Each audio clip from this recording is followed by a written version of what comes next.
Hey guys, so in today's video we're going to be talking about the Halo Infinite gameplay reveal that was at the Xbox showcase a couple days ago, and as you can see I'm just putting some gameplay over my commentary, and I gotta say I was not too impressed with the reveal. I was very disappointed actually. You know, this is supposed to be Xbox's next generation console, and this is supposed to be the game that's supposed to sell the system.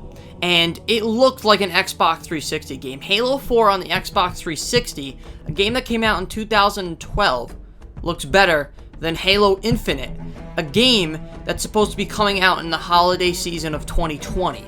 Now, I know that the game creators said, one of the people from 343 Industries said that it was because of COVID and that whole situation, but here's the issue with that. I'm fine with COVID, you know, I understand that working from home is a totally different environment than working at the studio. But then, why is the game still coming out in holiday 2020? Well, that's because that Microsoft wants Halo Infinite to launch with their console. They want to repeat what happened with the original Xbox, and they want a Halo game to launch with their new gen system. Now, the gameplay looks like your average Halo game, and I think that's a little disappointing where it just looks painfully average, and the graphics just don't look polished at all. And I'm going to show you some gameplay of Ghost of Tsushima, and this is a game that came out last week, and this game looks significantly better than Halo Infinite, a game that is supposed to be coming out for the next generation. A current gen video game looks better than a next generation Halo game. That is not good, and that's not anything to put on Ghost of Tsushima, because that game looks absolutely beautiful. I'm definitely going to be picking it up. But with that being said, this is supposed to be Microsoft's, you know, game breaker. This is supposed to be the exclusive that is supposed to make people get an Xbox Series X. And it does not look promising at all. I mean, how can you have texture pop-ins in a showcase? How can you do that? It just makes no sense to me. You know, like, even in E3, like, showcases and online showcases, you want it as polished as you could possibly make it. Even if that's not the final product, this is supposed to be your showcase. You're supposed to be advertising your game. And you're having texture pop-ins in a reveal for your biggest exclusive. That's a major, major red flag. That's not good at all. And there's no excuse for that. And the game, like I said, is still on track to come out in holiday of 2020.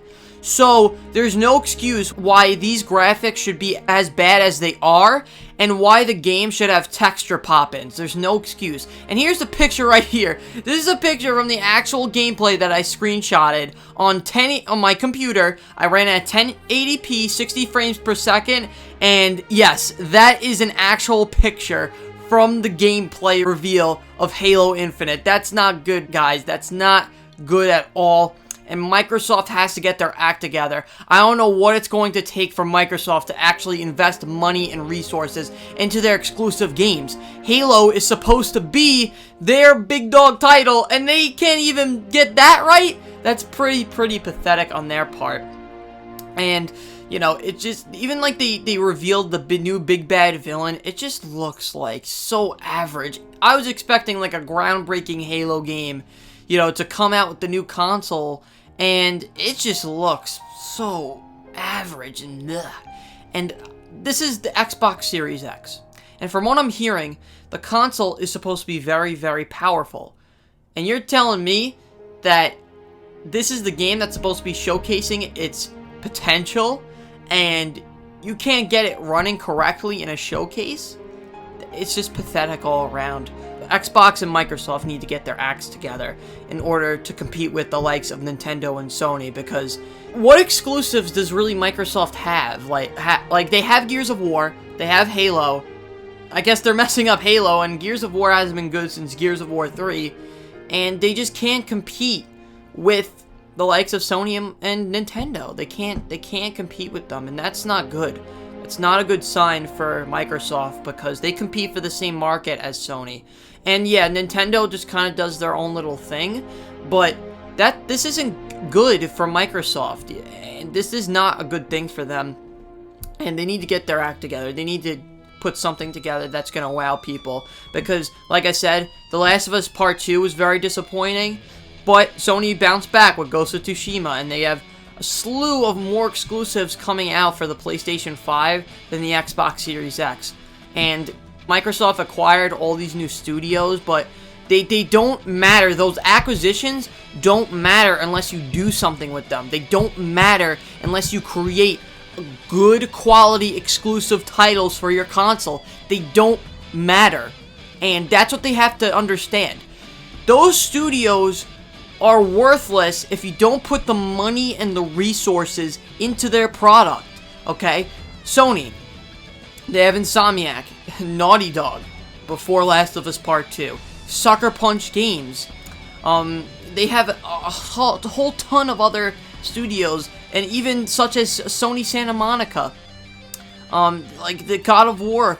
I mean, come on. They have so many great studios that Microsoft is just lacking. And Halo, their biggest exclusive, that's their Mario. That's what Mario is to Nintendo. Halo.